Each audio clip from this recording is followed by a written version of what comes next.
어떻게 기도할 것인가 집중하며 고난 중에 드리는 성리의 기도란 제목으로 하나님의 말씀을 나누기를 원합니다. 여러분 하루에 몇 번 정도 기도하십니까? 아침에 일어나면 엎드려서 바로 하나님 감사합니다. 기상기도를 하나님 앞에 시작으로 식사할 때 식사기도, 또 모임 있을 때 기도 예배, 또 저녁에 잠자리에 들기 전에 우리는 또 개인적으로 엎드려 하나님 앞에 많은 기도, 수없이 많은 기도를 합니다. 왜 우리가 이런 기도를 수없이 많이 하는가? 우리는 기도의 중요성을 알고 있기 때문에 그렇습니다. 그런데 정작 이렇게 많이 기도하는 사람들도 아주 힘든 결정적 어떤 위기가 오면 어떻게 기도해야 할지 막막해하는 성도들이 참 많습니다. 오늘 시편 141편은 다윗이 생명의 위협 속에 드린 기도입니다. 학자들은 이 기도가 두 가지 역사적 배경 속에서 아마 기록되었을 것이다 라고 추측을 합니다. 하나는 그가 사울 왕의 이 박해를 위해서 10수년간 13년, 길게는 17년 이야기하는 그 긴 기간 동안에 하나님 앞에 이 성막에서, 성전이 지어지기 전이니까 성막에서 분향하는 이 분향 제사도 할 수 없을 만큼 그렇게 광야로 쫓겨가는 그 상황 속에 생명의 위협이 있었겠죠. 그때 하나님 앞에 지언시다. 또 어떤 학자는 자기 아들 압살롬이 반역을 합니다. 그때 그는 황급히 궁을 나와서 요단강을 건너 그렇게 갈 때 시므이가 나와서 막 저주를 하죠. 그때 그는 이 주변의 신하들이 가서 저 시므이를 처단할까요? 할 때 그렇게 말합니다. 아니다. 하나님께서 저를 사용하시기 때문에 내게 저주한다 라고 그만두라 라고 할 만큼 그렇게 황급히 압살롬의 반역을 피해 도망했던 적이 있습니다. 이때 아마 기도하지 않았을까, 이 시가 쥐어지지 않았을까라고 그렇게 생각을 합니다. 어쨌든 이 기도 안에는 단순히 도와달라라는 이런 외침을 넘어서는 구체적이고 지혜로운 기도의 원리가 담겨져 있다라는 겁니다. 여러분, 현대를 살아가는 우리에게도 고난이라는 것은 피할 수가 없죠. 직장에서 부당한 대우, 관계의 상처, 경제적 어려움, 건강의 위기, 이 외에도 자녀들의 문제, 결혼의 문제, 또 태문이 열리지 않는 그런 문제, 경제적 어려움, 이런 다양한 문제들이 많습니다. 이 사람한테 한번 물어봅시다. 당신에게는 이런 어려움이 없습니까? 한번 물어보세요. 네. 없다고 하는 사람 손 한번 들어보세요. 없죠. 여기서 빠져나갈 사람은 아무도 없습니다. 왜냐? 우리 인생 살아가는 삶 자체가 고난이 있고 어려움이 있기 때문에 그렇습니다. 자, 그런데 이럴 때 우리는 하나님 앞에 구체적으로 기도의 필요성은 압니다. 또 기도도 많이 합니다. 어제도 우리가 기도에 관한 말씀을 들었잖아요. 그러나 우리가 구체적으로 어떻게 하나님 앞에 바른 기도를 드릴까? 그리고 고난 가운데서 승리할 수 있을까? 오늘 본문을 통해서 어떻게 기도해야 하는지 한번 살펴보기를 원합니다. 첫 번째는 긴급하게 하지만 그러나 올바른 마음으로 기도해야 된다라는 겁니다. 자, 오늘 1절 2절의 말씀을 한번 보겠습니다. 우리 같이 천천히 한번 읽습니다. 여호와여, 내가 주를 불러사오니 속히 내게 오시옵소서. 내가 주께 부르짖을 때 내 음성에 귀를 기울이소서. 나의 기도가 주의 앞에 분향함같이 되며 나의 손드는 것이 저녁 제사같이 되게 하소서. 다윗은 오늘 1절에 여호와여, 내가 주를 불러사오니 속히 내게 와달라고 합니다. 여러분, 이것은 다급한 상황 속에서 드린 절박한 외침이죠. 오늘 우리의 삶도 마찬가지입니다. 갑자기 닥친 위기 앞에서 우리는 기도하는 사람도 때로는 무력감을 느낍니다. 그렇죠? 아무리 똑똑하고 아무리 돈이 많고 인맥이 넓어도 해결할 수 없는 문제가 닥쳐오면 어찌할 바를 모릅니다. 당황하는 거죠. 이게 두려움이 찾아오고 당황하면 평상시에 그렇게 침착하던 사람도 이성을 잃어버리고 판단과 결정력에 오류가 발생하기 시작한다라는 겁니다. 바로 이때가 하나님 앞에 더 겸손하게 엎드려 하나님의 마음으로 주님 앞에 부르짖는 기도가 필요한 때다라는 겁니다. 그래서 기도는 어려운 일이 있을 때만 하는 선택이 아닙니다. 기도는 필수입니다. 그래서 우리가 흔히 이야기하잖아요. 기도는 영혼의 뭐라고요? 호흡이다. 말씀은요, 영혼의 양식이다. 말씀은 사실 양식은 며칠 굶어도 됩니다. 밥 한 3일 굶었다고 여러분 죽습니까? 안 굶어봐서 몰라요? 저는 21일 금식을 해봤는데 21일 금식에도 안 죽습니다. 물만 먹으면 안 죽어요. 어떤 목사님은 40일도 금식, 그걸 3번이나 하셨더라고. 안 죽습니다. 양식은 정말 필요하지만 조금 먹지 않아도 견딜 수 있습니다. 그러나 기도는 선택이 아닙니다. 기도는 영혼의 호흡이라는 것은, 호흡은 멈추면 뭐 하는 거죠? 죽는 거예요. 죽지 않고 사는 방법, 어떤 목사님 그렇게 설교하시면 하시더라고. 계속 숨만 쉬면서 안 돼. 죽지 않고 사는 방법. 그러나 여러분, 코를 딱 잡고 3분만, 길게는 5분만 여러분이 못합니다. 옆에 사람이 꼭 한번 눌러서 오늘 한번 해볼까요? 다 없어집니다. 5분 안에 다 없어집니다. 여기 모두가. 무슨 말입니까? 제가 웃으라고 하는 말이 아니고, 우리가 5분만 기도하지 않으면 영혼은 질식하는 거예요. 우리 영혼은 질식하는 거예요. 그래서 기도는 선택이 아니에요. 한번 따라 합시다. 기도는 필수입니다. 필수입니다. 반드시 해야 됩니다. 그런데 우리의 힘으로 안 될 때, 하나님의 개입이 필요할 때 우리는 반드시 기도해야 되는데 어떻게 기도해야 하는가? 급하기는 하지만 함부로 하나님 앞에 막 요구하지 않습니다. 다윗은 자신의 기도가 2가지 같기를 원하고 있습니다. 첫째는 내 기도가 하나님 앞에 드려지는 분향같이 되게 하옵소서라고 그렇게 말합니다. 2절 말씀을 한번 봅시다. 나의 기도가 주의 앞에 뭐함과 같이? 분향함같이. 여러분, 구약시대 성전에서 향을 피우는 것은 거룩한 제사행위죠. 오늘로 이야기하면 예배행위입니다. 향기가 하늘로 올라가듯 우리의 기도가 하나님 앞에 아름다운 향기로 올라가기를 원합니다. 어제 목사님, 김원호 목사님 그렇게 말씀하시더만요. 우리 너무나 기도는 어떤 응답이 아니라 관계거든요. 하나님과 더 깊은 관계, 깨어진 관계, 소원해진 관계, 하나님과 친밀하지 못한 그 관계가 다시 회복되어지는 것이 기도의 근본입니다. 그래서 하나님, 내가 하나님 앞에 빨리 속히 내가 부르짖을 때, 내가 부를 때 속히 오셔야 되지만, 하나님, 내 기도는 분향하는 것처럼 되기를 원합니다 라고. 2번째는 뭐죠? 저녁 제사같이 되기를 원한다라고 말하고 있습니다. 2절 하반절입니다. 나의 손드는 것이, 나의 기도가 저녁 제사같이 되게 하옵소서. 저녁 제사는 하루를 마무리하며 드리는 감사와 헌신의 제사입니다.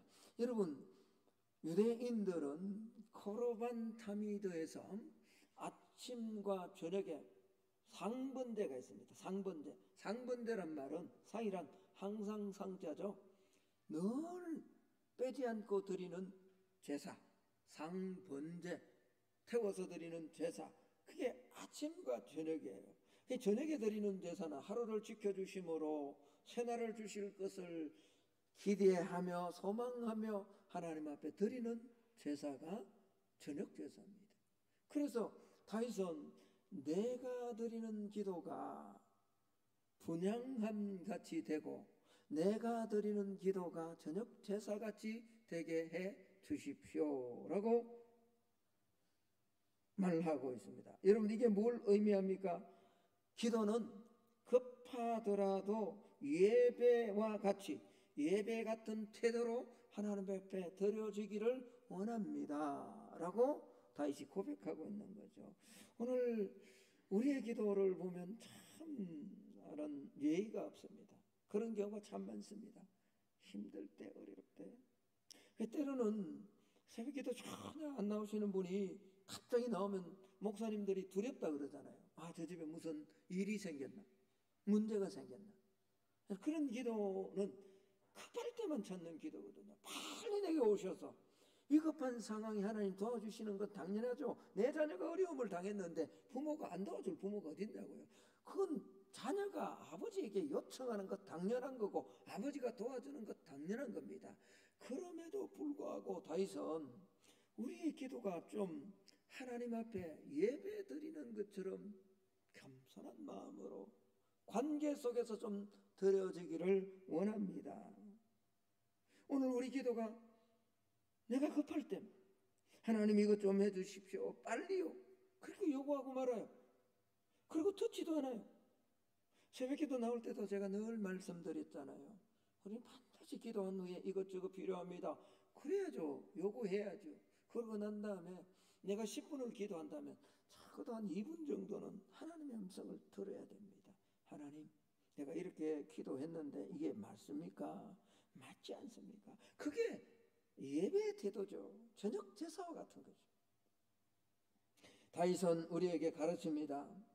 마치 배달 앱에 주문하듯 편리하고 빠르게 응답받는 그런 기도가 아니라 급한 상황일수록 더 경건하게 올바른 마음으로 하나님 앞에 기도하라라고 말씀하고 있습니다. 저와 여러분의 기도가 61일 동안 드려지는 이 기도, 아니 우리가 매일 매 순간 드려지는 기도가 하나님 앞에 긴급하지만 올바른 자세로 마음으로 기도하는 저와 여러분이 꼭 될 수 있기를 예수님 이름으로 축복합니다. 두 번째는 구체적으로 내 약점을 아뢰며 기도해야 된다라는 겁니다. 자, 3절 4절의 말씀을 한번 봅시다. 같이 읽습니다. 3절 4절입니다. 시작. 여호와여, 내 입에 파수꾼을 세우시고 내 입술의 문을 지키소서. 내 마음이 악한 일에 기울어 죄악을 행하는 자들과 함께 악을 행하지 말게 하시며 그들의 진수성찬을 먹지 말게 하소서. 다윗의 기도는 매우 구체적입니다. 도와주세요라는 그런 막연한 기도가 아닙니다. 그는 정확히 무엇을 구해야 하는지 알고 있었습니다. 내 입에 뭘 세우시고 파수꾼을 세워두시고 내 입술의 문을 지켜달라. 여러분, 왜 다윗이 이런 기도를 할까요? 지금 그는 오늘 속히 와서 내 기도를 들어주시고 내 기도가 분향함같이 저녁 제사같이 주님에게 드려지기를 원합니다. 내가 부르짖을 때 당신의 길을 내게 주십시오라고 그렇게 긴급하게 부르짖는데, 이런 긴급한 상황일수록 자칫 잘못하면 우리는 우리 입에서 불평과 원망이 나오기가 쉽습니다. 그렇죠? 억울한 상황에서 불평이, 화가 날 때는 저주가, 상처받을 때는 험담이 입에서 튀어나오기가 훨씬 쉽잖아요. 그러니까 다윗은 구체적으로 기도하는 거예요. 내가 지금 이런 상황 속에서 하나님, 내 입에서 저주가 나오지 않도록, 불평이 나오지 않도록, 험담이 나오지 않도록. 이 기도를 끝까지 읽으면 마지막에 마치 저주하는 것처럼 그렇게 들려집니다. 마지막에 나는 나만 구해주시고 저들이 놓은 덫에 걸리게 없어. 저주하는 것처럼 그렇게 보이지 않습니까? 그죠? 예. 여러분, 우리가 위급한 상황이 오면요, 막 불평하고 원망하고 일이 잘 될 때는 다 너그럽습니다. 다 은혜롭습니다. 상황이 힘들어지면 그때 내 입을, 왜? 입은 태우는 불과 같은 거예요. 우리 입술에 문을 지키지 않으면, 그래서 마음에 일어나는 그대로 입을 열어버리면 온 산을 다 태워버립니다. 가정을 다 태워버리고요, 삶을 송두리째 세워 올려놓았던 모든 신앙의 경력들을 한순간에 다 무너뜨릴 수 있을 만큼 위험한 것이 말입니다. 말. 그래서 다윗은 구체적으로 하나님, 이런 위급한 상황에서 내 입에 파수꾼을 세워주시고 내 입술의 문을 지켜달라라고 합니다. 야고보서 3장 5절 6절에 보면요, 이 말에, 혀에 아주 지대한 영향력을 이렇게 말씀합니다. 같이 한번 읽어볼까요? 시작. 이와 같이 혀도 작은 지체로 돼 큰 것을 자랑하도다. 보라, 얼마나 작은 불이 얼마나 많은 나무를 태우는가. 혀는 곧 불이요 불의의 세계. 혀가 잘 지켜지지 않으면 불의의 세계가 태우는 불이 되고 만다라는 겁니다. 여러분, 우리 현대사회에서 이것이 어떻게 나타나고 있습니까? 여러분들이 직장에서 부당한 대우를 받았을 때 곧바로 어디에? SNS에 욕을 올립니다. 그 상을 올립니다. 조금만 더 생각하고 정말 억울하면 그렇게 해야 되지만 그냥 그게 이게 구체적으로 기도해야 된다라는 거예요. 교회에서 섭섭한 일이 생겼을 때 남전도에 여전도에 뭐 단톡방이 있잖아요. 그런데 올려버리기도 해요. 정말 위험한 거죠. 가족과 함께 갈등이 있을 때 거친 말로 상처를 줍니다. 여러분, 우리는 스스로 입을 지킬 수 없습니다. 그래서 기도가 필요한 거죠. 한번 따라합시다. 내 입에 파수꾼을 세워 주옵소서. 네. 그렇습니다. 내 입에 파수꾼. 구체적으로. 여러분, 뒷부분에 이제 제가 세 번째 되지 말씀드리겠습니다만, 우리는 우리 약점들을 잘 알고 있습니다. 각자의 약점이 있습니다. 그 약점을 구체적으로 하나님 앞에 알아야 됩니다. 하나님, 이거 좀 고쳐달라고. 나는 내 힘으로 할 수 없습니다. 다윗은 오늘 더 깊은 곳까지 나아갑니다. 어디까지? 입의 문제만이 아니라 이 입술에 나오는 문제는 근본적으로 마음속에서 일어나는 문제임을 알고 내 마음을 지켜달라라고 그렇게 한 걸음 더 나아갑니다.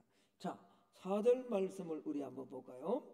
내 마음이 악한 일에 기울어 죄악을 행하는 자들과 함께 악을 행하지 말게 하시고 그들의 진수성찬을 먹지 말게 하소서라고 그렇게 말하고 있습니다. 그렇습니다. 입술보다 더 근본적인 문제는 뭐가 더 문제라고요? 마음입니다. 그러니까 우리가 참 사람이 겉으로 보면 참 점잖고 도덕적이고 인격적이다라고 하는 사람들 가운데 겉으로 통제는 하는데 마음속에는 세례되지 않은, 변화되지 않는 그런 마음을 가지고 살아가는 사람들이 많이 있습니다. 여러분, 내가 키우는 돼지가 있다고 한번 생각해 봅시다. 돼지가 더럽다고요. 돼지를 좀 깨끗게 하기 위해서 내가 아침마다 머리 감는 샴푸로 돼지를 다 샴푸하고요. 거기다 그래도 냄새가 나니까 거기 막 샤넬 파이브 뭐 이렇게 향수를 뿌리고 그것도 좀 그래도 좀 뭐 돼지 같아. 여전히 돼지 같아. 그래서 그게 리본을 막 달고 그렇게 딱 나오면 이 돼지가 다른 존재로 변합니까? 아닙니다. 돼지는 여전히 뭐예요? 여러분, 우리가 겉으로 도덕적인 것처럼, 윤리적인 것처럼, 인격적인 것처럼, 고상한 것처럼 우리 입술에 그것만도 굉장히 뛰어난 인격이죠. 그렇게 된다 할지라도 내 마음 안에 여전히 변화되지 않는 욕망과 이전 옛사람의 모습이 그대로 있다면, 나는 그 사람은 깨끗하게 변화된 리본을 사른 돼지인지 몰라도 속은 여전히 돼지인 거예요. 다윗은 이 사실을 알았단 말이에요. 그래서 어떻게 해요? 내 마음을 악인들이 행하는 그곳에 행하지 않도록, 그들이 먹는 진수성찬에 동참하지 않도록.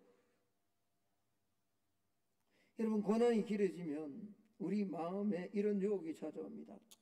그냥 타협해버릴까? 한 번쯤 눈 감아주면 되지. 다들 그렇게 사는데 나만 바보같이. 그래서 오늘 다윗은 내 마음을 지켜달라라고 그렇게 기도하고 있는 거죠. 그들의 진수성찬을 먹지 말게 해달라라는 이 말은 악인들의 부정한 방법으로 얻은 그 이익에 동참하지 않겠다라는 결단입니다. 여러분, 왜 이렇게 구체적으로 기도해야 하는가? 여러분, 내가 변화되려고 하면요, 내 약점을 정확히 알고 있어야 됩니다. 앞서 말씀드린 것처럼 어떤 사람은 물질에 약해요. 다 좋은데 다 참아요. 막 실은 인격적인 모독을 해도 참아요. 그런데 돈 이야기만 나오면 그게 걸려 넘어져요. 그러면 이걸 넘어서기 위해서는 이 문제를 알고 있어야 이 문제를 고치고 해결할 수 있는 거죠. 하나님이 개입하시고 성령이 도와주셔서 넘어갈 수 있는 거예요. 저는 약점이 하나 있습니다. 다혈질적인 거예요. 이걸 저도 지금도 알고 있습니다. 하나님, 내 약점을 모르면 구체적으로 기도할 수 없습니다. 하나님, 누군가 나를 공격할 때도 내가 좀 참고 잠잠할 수 있는 그런 능력을 내게 달라고 구체적으로 놓고 기도할 수 있는 거죠. 내가 내 약점을 알아야 기도하는 거예요. 그리고는 하나님 앞에 솔직해야 됩니다. 하나님, 나는 내 힘으로 이거 할 수 없습니다. 하나님이 지켜주셔야 됩니다. 이방적 기도가 필요하지 않습니까?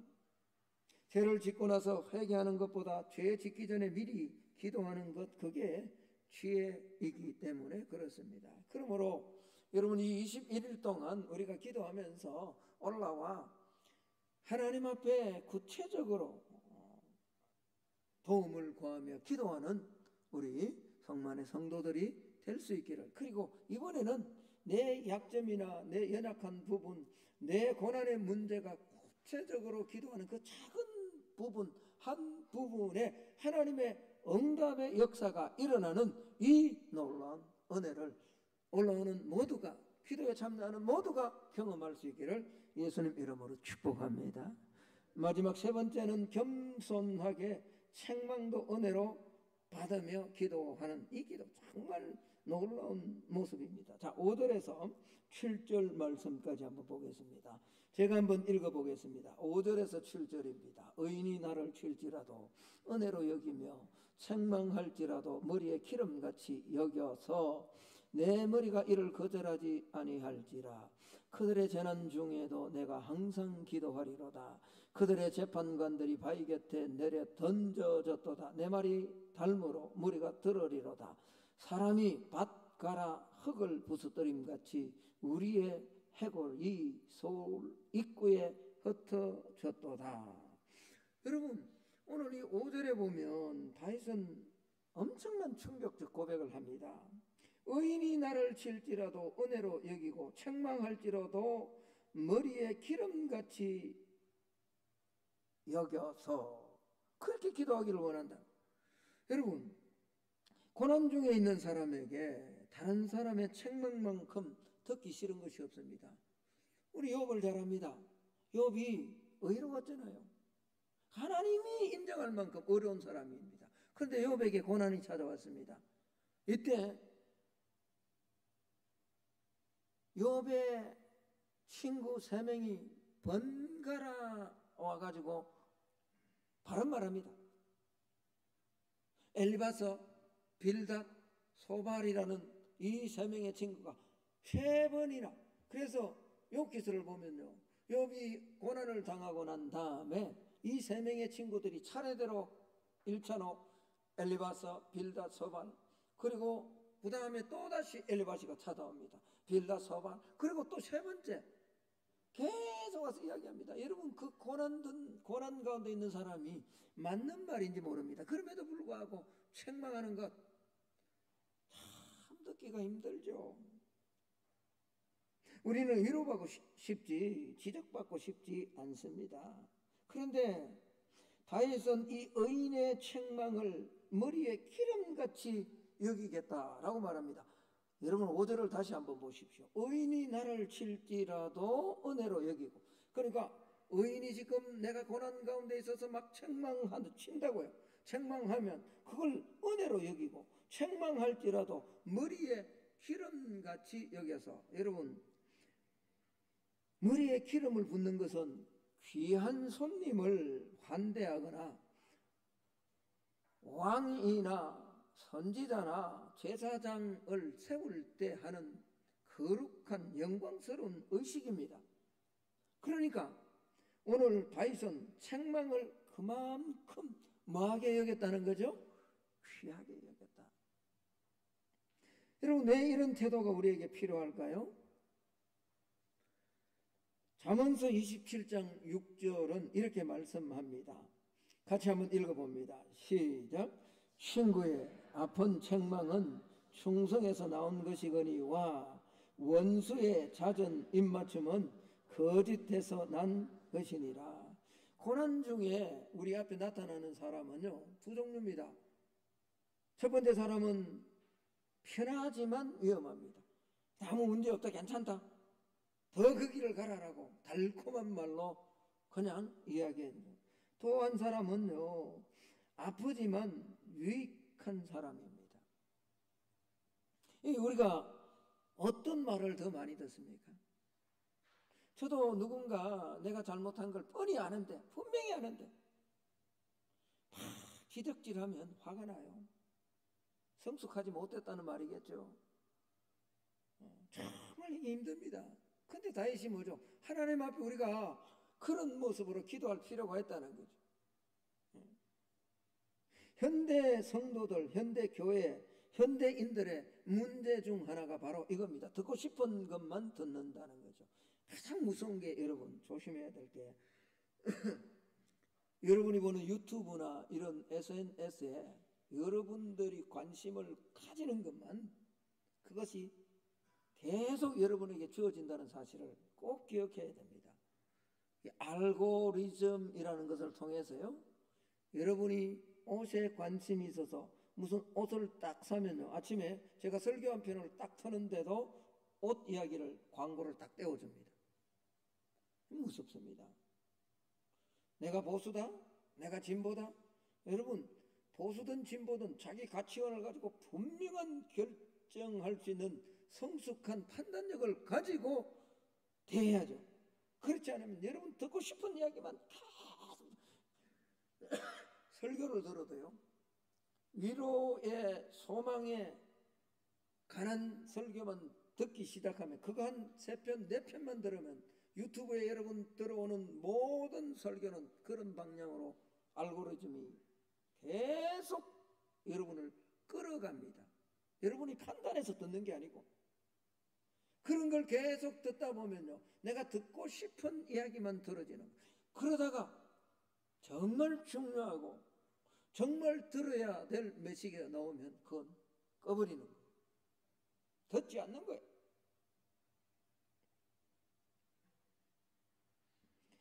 내게 책망하는 사람은 차단하고 불편한 진실이죠. 불편한 진실은 뭡니까? 고쳐야 되는 거예요. 죄송합니다. 10의 1조 이야기를 하면 불편한 사람은 누굴까요? 10의 1조 내는 사람일까요? 10의 1조 안 하는 사람일까요? 안 하는 사람이에요. 그건 진실이에요. 진실이에요. 감사 이야기를 하면 불평하는 사람이 불편할까요? 감사하는 사람이 불편할까요? 잘하시잖아요. 불편한 진실이에요.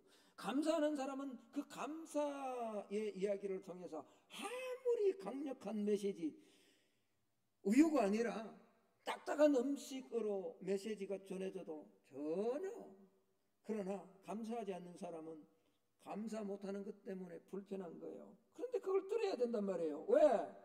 고치기 위해서, 성숙하기 위해서, 살아나기 위해서, 우리 영혼이 하나님이 원하시는 영혼으로 거듭나기 위해서. 할렐루야. 그런데 다윗은 오늘 그렇게 해달라는 거예요. 하나님, 의 나를 칠지라도 은혜로 여기며 책망할지라도 머리에 기름같이 여겨서 내 머리가 이를 거절하지 않도록 해주십시오 라고 기도하는 거죠. 다윗은 지금 처절한 상황 속에 있습니다. 7절 말씀을 한번 보세요. 사람이 밭가라 흙을 부스터린 같이 우리의 해골이 서울 입구에 흩어졌다. 얼마나 이 표현이 처절합니까? 마치 죽음 직전에 있는 것 같은 극한 상황입니다. 이런 상황일지라도 하나님 은혜로 나를 책망하는 그 책망을 받아들이며 하나님 앞에 기도할 수 있도록 도와달라. 이게 진정한 기도의 자세다라는 겁니다. 여러분, 기도와 우리의 삶은 분리되지 않습니다. 우리는 자주 이렇게 살아갑니다. 나는 기도하고 삶은 삶이다. 기도하면서 하나님 앞에 내 입술을 지켜달라라고 그래놓고는 집에 들어가 SNS에는 온갖 비난글, 비평글, 욕을 막 올립니다. 기도하면서 악한 일에 기울이지 않게 해달라라고 하면서 부정직한 방법으로 얻는 그 이익을 얼마나 좋아하는지, 기도하면서 제가 겸손하게 해달라라고 해놔놓고는 누가 충고하면 화를 낸다면 그것은 온전한 기도의 방법이 아니다라는 겁니다. 여러분 한번 따라합시다. 진정한 기도는, 크게 한번 따라합시다. 진정한 기도는 삶을 동반합니다. 믿으십니까? 내가 기도하면, 다하게 기도하면 조금이라도 바뀌어야 돼요. 그래서 인내하며 기도하면서 하나님만 바라봐야 돼요. 우리의 기도는 끝까지 하나님을 바라보아야 됩니다. 왜? 고난이 길어지면 우리는 흔들립니다. 내가 다혈질적인 이 성격, 이거 한두 번 하다가 안 되면 이제 기도해도 안 되는가 보다. 아닙니다. 그래도 하나님 바라봐야 되는 거예요. 하나님은 너무 멀게 느껴져도 차라리 사람한테 한번 가볼까? 언제까지 기다려야 돼? 내가 알아서 해결하고 말지. 그러나 저와 여러분, 우리의 기도는 하나님만 바라보아야 될 줄로 믿습니다. 왜요? 하나님만이 진정한 피난처가 되시기 때문에 그래요. 사람은 변하고 환경은 바뀌고 돈은 사라집니다. 오직 하나님만이 우리를 지키시는 영원하신 분인 줄로 믿습니다. 그래서 하나님 바라봐야 돼요. 하나님만이 오늘 뒷부분에 말씀하고 있는 것처럼 올무와 함정에서 건질 수 있습니다. 하나님의 공의를 신뢰하기 때문에 우리는 하나님만 바라봐야 되는 거예요. 여러분, 아무리 우리의 삶에 고난이 있고 악인들이 우리를 공격한다 할지라도 원수 갚는 것은 하나님께 있습니다. 나는 복수하는데 전문가가 아닙니다.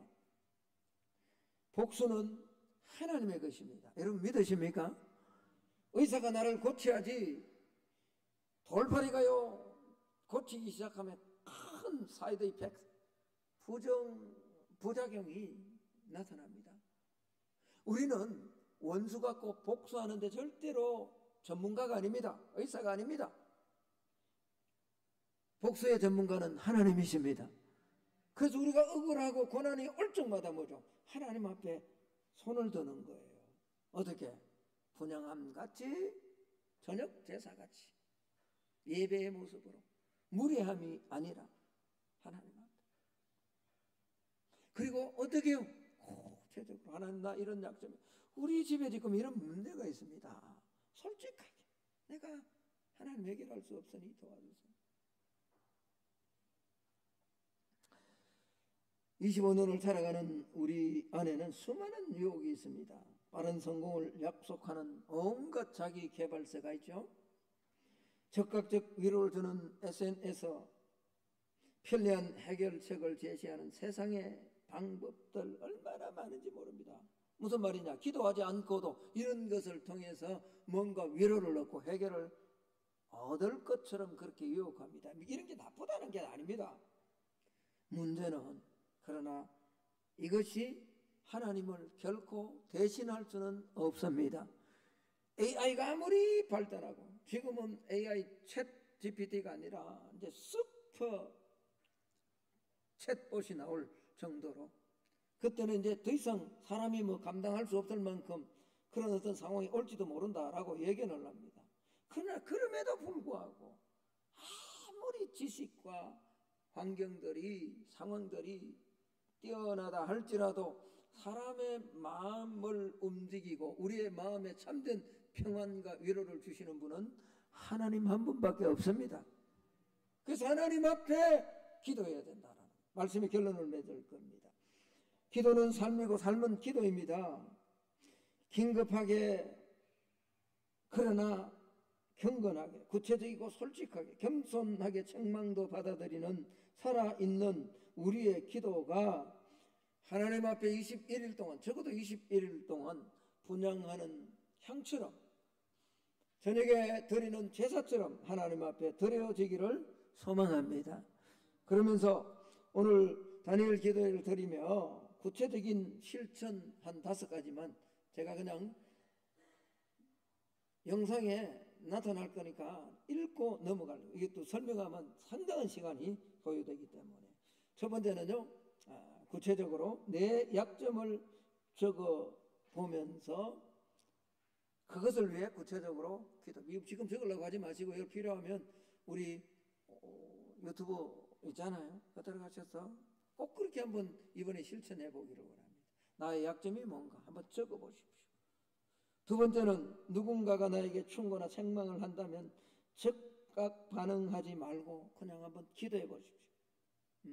세 번째는 지금 걱정하는 문제를 하나님 앞에 완전히 맡기는 기도를 합니다. 계속 두려움이 찾아오더라도 그냥 맡기는. 네 번째는 그 다음에 내 기도가 어떻게 변화되었는가 일주일 다음에 적었기 때문에 한번 체크됩니다. 한번 체크해 보시라. 마지막 어제도 말씀했습니다만 서로를 위해 기도하는 시간을 가지시기를 바랍니다. 데살로니가전서 5장 17절은 이렇게 말씀합니다. 쉬지 말고 기도하라. 기도는 특별한 시간만에 하는 게 아닙니다.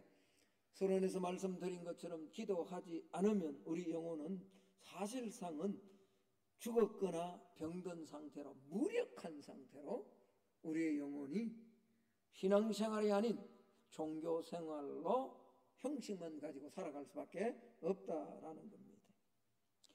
여러분의 일상이 기도가 되고 여러분의 기도가 일상이 되는 그런 은혜가 있기를 예수님 이름으로 축복합니다. 오늘 시편 141편 8절 말씀을 우리 같이 한번 읽어보기를 원합니다. 영상에 나오죠. 시편 141편 8절의 말씀입니다. 주 여호와여 내 눈이 주를 향하며 내가 주께 피하오니 내 영혼을 빈궁한 대로 버려두지 마옵소서. 하나님이 우리가 기도한 대로 우리의 기도를 들으시고 변화시켜 주실 줄로 믿습니다. 자, 결론입니다. 여러분 오늘 내가 당장 기도했다고 그대로 이루어지는 것 아닙니다. 그 기도는 차여져야 됩니다. 축적돼야 됩니다. 여러분 주보를 한번 펴보세요. 오늘 주보에 칼럼을 여러분 칼럼 안 읽죠? 이것도 매달 주어지는데 이 칼럼도 안 읽잖아요. 제가 오늘 칼럼 읽고 말씀 맺습니다. 칼럼요?